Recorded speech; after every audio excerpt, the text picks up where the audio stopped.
पर ऐसा लग रहा है कि लोकसभा चुनाव के बाद में जिस तरीके से लोकसभा चुनाव के बाद में महाविकास आघाड़ी को बढ़त मिली, सबको लग रहा है कि अभी मौका है, अगर चुनाव में उतरेंगे तो जीत जाएंगे।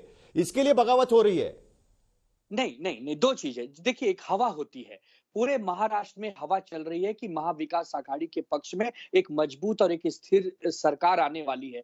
हम जैसे कार्यकर्ताओं की इच्छा होती है हम सब चुनाव लड़ें, लेकिन उसकी भी अपनी एक मर्यादा होती है, उसका भी एक अपना नियम कानून होता है। अगर ये नियम बन गया है कि कौन सी सीटें कौन लड़ेगा और कौन कहां नहीं लड़ेगा, उस नियम को हमको मानना है यदि हम सच्चे और निष्ठावान कार्यकर्ता हैं। इसीलिए आदरणीय उद्धव ठाकरे साहब ने कहा है कि हमारा जो आदेश होता है, पार्टी का जो शीर्ष नेतृत्व का आदेश होता है, वो अंतिम आदेश होता है। हमारे यहाँ प्रथा रही है साहिल भाई, आप जानते हैं, मातोश्री और सेना भवन का आदेश हम जैसे शिव सैनिकों के लिए अंतिम आदेश होता है। हमारा काम है मतदाताओं के बीच में जाकर महाविकास आघाड़ी के पक्ष में समर्थन में वोट जुटाना, उनसे बातचीत करना, संवाद करना। हम इस समय जो महायुति की कुनीतियां हैं, जो एनडीए सरकार की जो 2-2.5 वर्षों की जो खराब काम करने का प्रदर्शन रहा है, उसको जनता के सामने गांव-गांव तक हम पहुंचाएं। कैसे हमारे युवाओं का रोजगार पर राज्य में चला गया, कैसे हमारी माताओं बहनों का शक्ति कानून आज भी नहीं आया, कैसे धड़ल्ले से अपराधी खुलेआम गोलीबारी कर रहे हैं,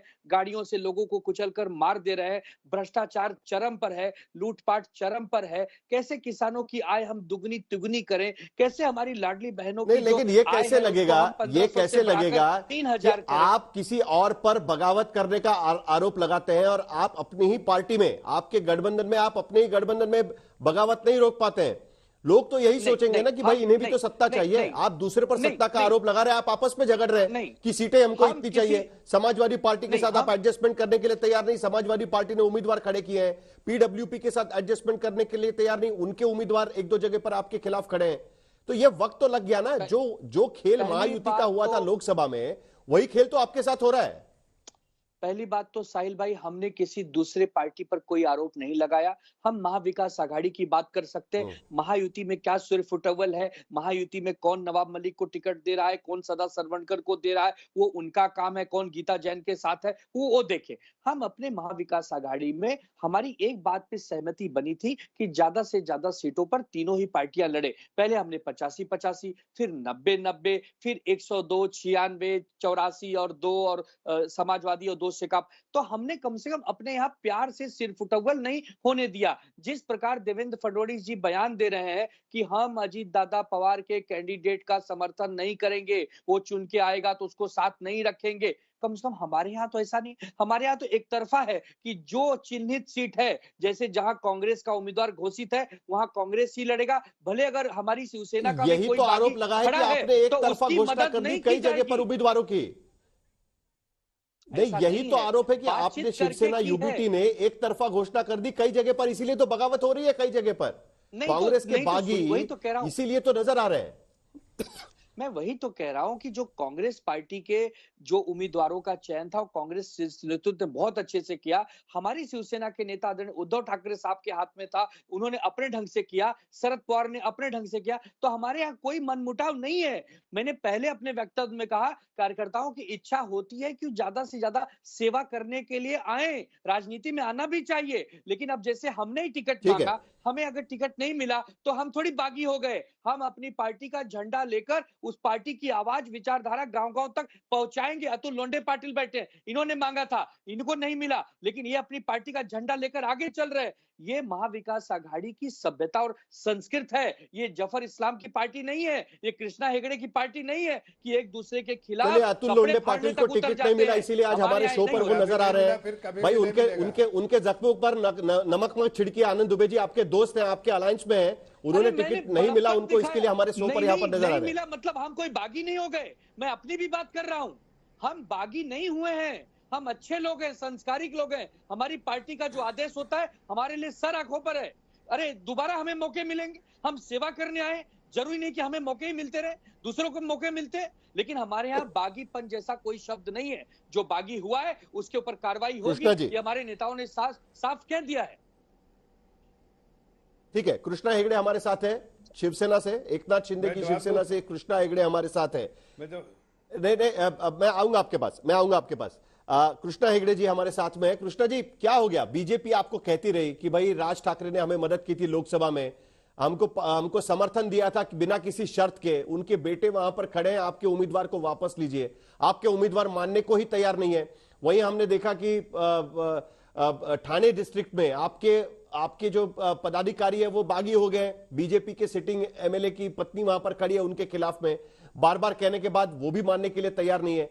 वहां पर हम देख रहे हैं कि छगन भुजबल के भतीजे समीर भुजबल आपके विधायक के खिलाफ वहां पर मैदान में उतर आ गए। उसके बदले में आपने 2 जगह पर उम्मीदवार उतार दिए एनसीपी अजित पवार के खिलाफ। ये क्या चल रहा है? आपको लोकसभा के झटके के बाद भी आपकी आपसी झगड़े, खास करके आपका बीजेपी का मुंबई और ठाणे में, आपका और एनसीपी का नासिक में, क्या आपके लिए मुश्किल नहीं खड़ा करेगा? साहिल जी, ऐसा है कि महायुति के जो ऑफिशियल कैंडिडेट है और तीनों जो पार्टी के आला कमान लीडर महाराष्ट्र में हम सब एक साथ है, और जो भी बागी है उनके ऊपर कार्रवाई की जाएगी। तो बागियों ने क्या किया और क्या करने वाले हैं उससे हमको ज्यादा चिंता नहीं है। चिंता तो कांग्रेस पार्टी को होनी चाहिए। पहले तो अतुल लोंडे पाटिल जी कह रहे थे कि भाई हम इनका तो बहुत प्रॉब्लम चल रहा है, लेकिन इनके पहले के प्रवक्ता सचिन सावंत, उनको अंधेरी वैसे टिकट मिला गया तो उन्होंने बोला मुझे वहां से लड़ना ही नहीं है। किशन चंद तनवानी, उनको संभाजी नगर से टिकट मिला, उन्होंने कहा मुझे लड़ना ही नहीं है। और अभी कोल्हापुर उत्तर मध्य से मधुरमा राजे करके कैंडिडेट है, ऑफिशियल कैंडिडेट है, एबी फॉर्म के साथ उन्होंने आज विड्रॉ भी कर लिया। तो 3 कैंडिडेट जो कांग्रेस के ऑफिशियल कैंडिडेट है वो जब विड्रॉ करते हैं तो उसकी संकेत ये है कि महायुति फिर से सरकार में आ रही है।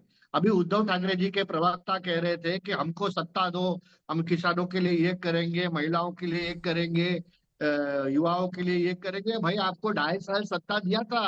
2019 में आप शिवसेना के साथ लड़े थे, बीजेपी के साथ लड़े थे, शिवसेना और बीजेपी। आपने बीजेपी के पीठ में खंजर भोंका, आप गए कांग्रेस के पास, फिर से बीजेपी और शिवसेना की सत्ता यहाँ आई, और आपके सत्ते में आपने क्या किया?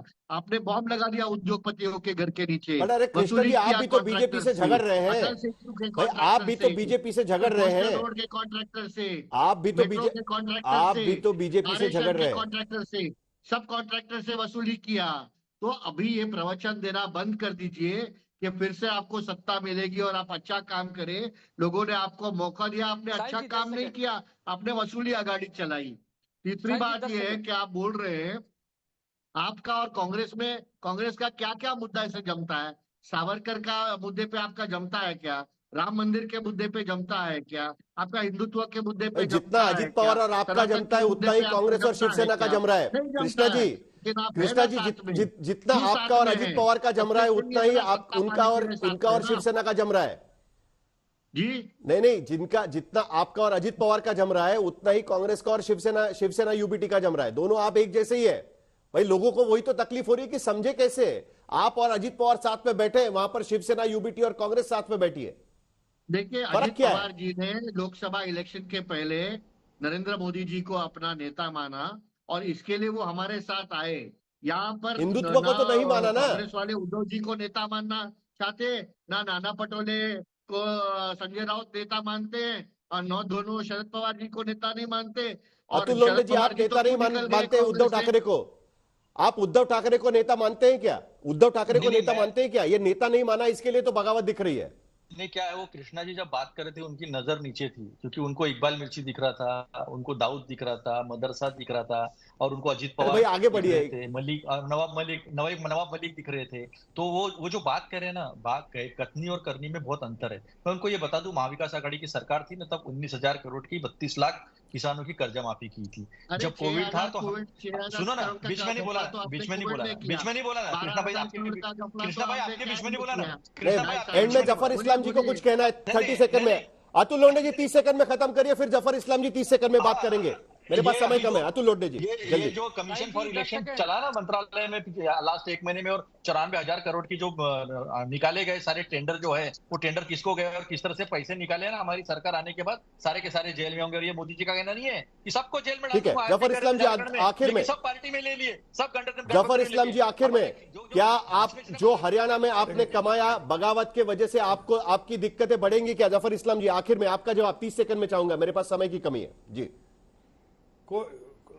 देखिए, ज्यादातर तो लोगों ने जो भी खड़े हुए थे वो पार्टी के साथ, ये लोग कमिटेड वर्कर है, उनकी ठीक है, उनकी चाहत होगी इसलिए खड़े हुए थे, नहीं टिकट मिला तो खड़े हुए, लेकिन वापस पार्टी जो है पार्टी में ही आके उन्होंने मना कर दिया और वापस उन्होंने विड्रॉ कर लिया। तो आपको खुद फडणवीस जी ने भी कहा इस बात का कि हमारे पास अब कोई ऐसा नहीं है जो हमारे खिलाफ खड़ा हुआ बागी है। लेकिन मैं इस बात को समझता हूँ, जिस तरह से हमारा परफॉर्मेंस रहा वो परफॉर्मेंस जो मध्य प्रदेश में, छत्तीसगढ़ में, राजस्थान में या फिर हरियाणा में अभी रिसेंटली, उससे बेटर ही होगा, कम नहीं होगा।